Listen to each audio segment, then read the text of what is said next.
and welcome to a magical filled episode of Movie Match Reviews on YouTube. I'm getting more accustomed to saying that. So today's review, I'm changing it up a little bit. It's not going to be a review. It's like anyone who knows me personally would know, out of all, it's like anyone know, it's like who knows me personally, to me, it's like I'm a Disneyfile, but most importantly, I'm a Disneyfile, So it's like I want to share with anyone who's interested my top 5 favorite Disney movies. It was hard to make this list because, again, like I said, I'm a Disneyfile. It's like I love Disney, but to kind of have to choose 5, it was actually pretty daunting. Now again, this list is subjective. This is just personal opinion. And if you don't like either of these films, that's fine.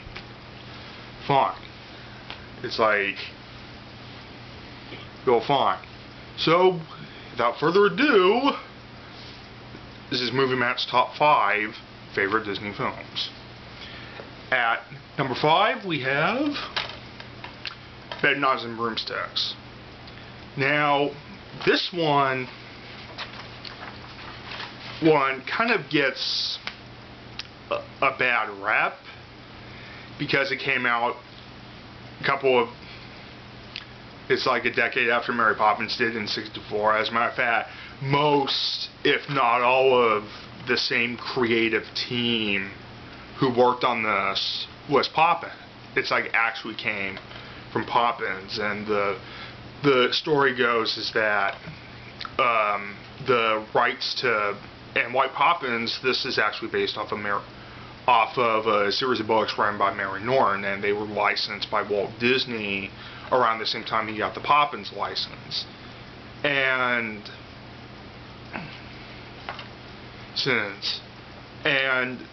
this is actually the extended cut of a movie, but they were 140 minutes. And the reason why it's like I like this film is, again, aside from it, is because just the overall story is good, even, again, like I said, the inevitable comparisons to Poppins and all, the stuff that they do is interesting, and it's like the magic stuff is good too, and it's like this is one of those that it's like I saw this, but I was never really a fan of it. It's like, again, like I said, I was more Poppins. So that's why I put this so low on the list, was because, yeah, I watched this, but I didn't watch it enough to actually become a fan. It's like I know that it existed. I know the history of it. And I think we had this on VHS, but I think it was the shorter version. But it's like, I don't know. It's like, I know that there's 2 versions of this. There's the shorter version, and this was the cut that was supposed to be intended for theaters. They said that they were hoping for the next big Poppins, and that's why it's so long. And they had to cut it down to, like, I think it was like 117. The Blu-ray is actually the general release version, is not this, but they sanctioned this cut for a long time. And number 4, we have The Happiest Muppet now. Now, again, this one came out on the heels of Poppins, but I wrote an essay about this, and it's as different from Poppins as it's going to get. Again, the reason why I like this is, again, more of the story and how it's the reverse of what Poppins' morals teaches. You know, and I say this in the essay about this film. Well, the moral of Poppins is that you should always pay attention to your kids, when even because you don't know when they're going to grow up and leave. This one has the more adult moral of letting go of your kids. That's pretty heavy-handled. And I think that's why the movie didn't do so well initially. It's one of these family roadshows, and I've done 2 copies of this. It's like, again, like I said, I also have the 164-minute version. That was there's, I think, let's see, there's this one, 164, 144, 118, 4 cuts of this movie total. The premiere cut was 172 minutes. The later roadshow version, Prince, ran 164. The premiere cut in New York ran 144 to 145, and that's the version you'll find on the 80s DVD. It's like the 80s VHS tape to this, and the previous Anchor Bay releases, and there was an even chopped up cut that ran 118, and you won't find that anywhere else. It's like, and number 3 is Frozen, and I know I'm probably lost a lot of viewers just by including this megaton money-making machine. Well, why I like it, and I'm going to tell you why. The reason why I like this movie is because the relationship between the sisters was done so well, because, again, like I said, I have a sister too. So, and the fact that being, and the way that they do it is they don't shy away from the dangers of what the real world. You have 2 sisters, and I don't think I'm giving anything away. One is, they're both isolated because of an accident by their parents, in that they had good intentions, but what they did ultimately served as a springboard for the plot. And the idea of this film is, and I really like this moral that they have, is that love comes in 2 different forms. There's the romantic love, and then there's the platonic or familiar love. The lesson that our main character, Princess Anna, learns throughout the course of the movie is that love doesn't have to be romantic. The sister who she thought betrayed her, turns out she loved her too much, that she was willingly shutting herself away, even if it was misguided, to protect her from her powers.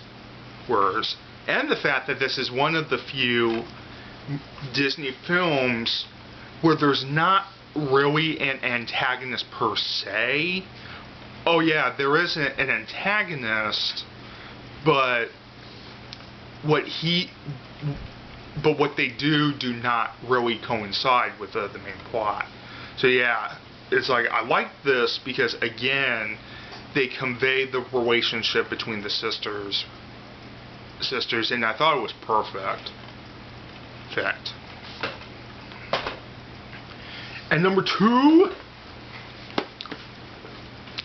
Dumbo. Now, Dumbo's another one where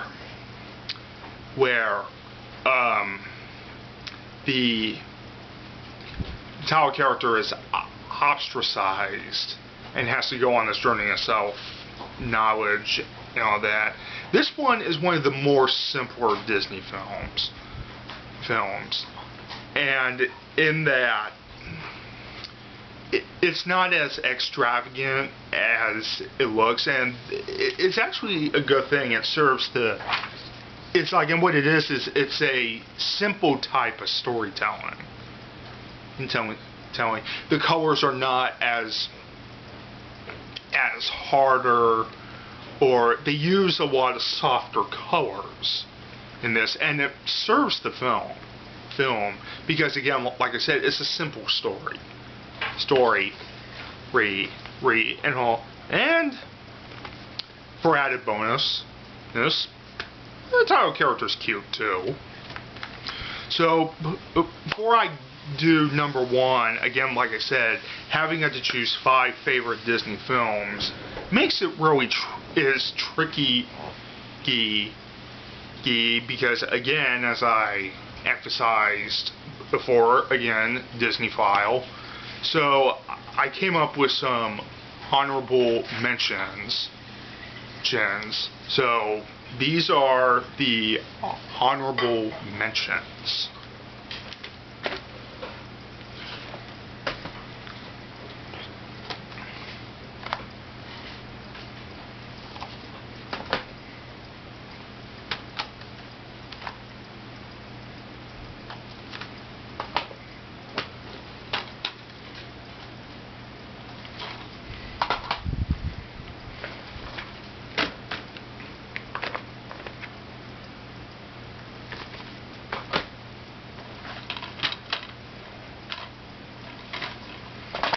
Now we got that out of the way, my number 1 favorite Disney film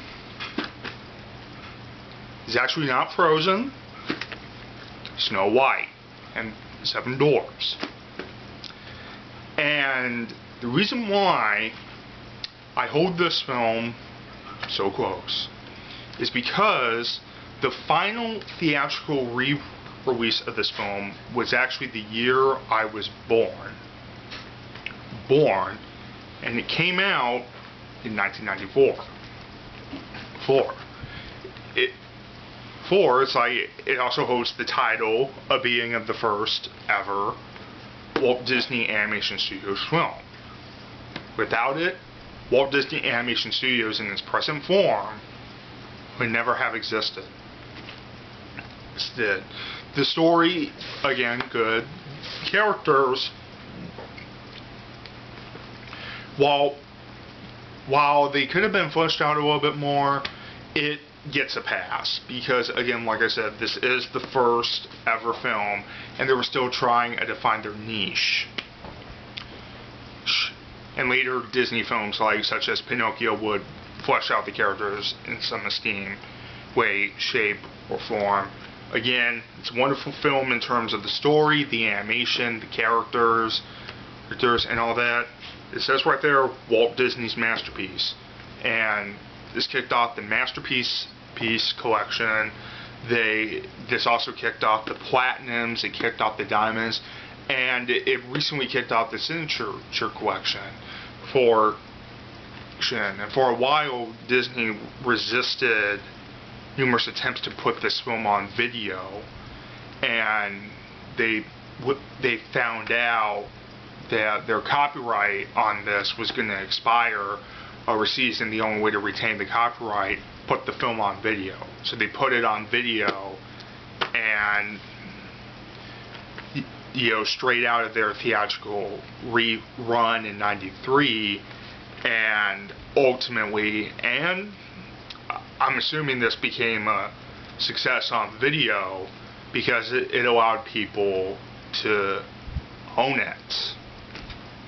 That you didn't have to wait every 7 to 10 years to go to your local theater or your local drive-in to see this. You can watch it whenever you want.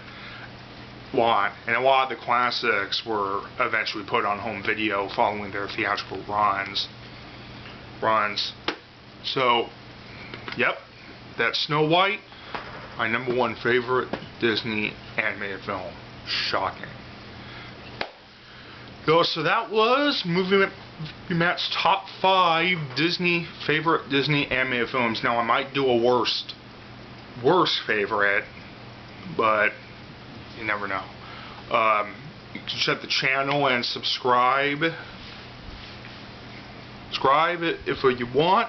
The next one will be Fantastic Beasts and where to find them. So that's Movie Matt signing off.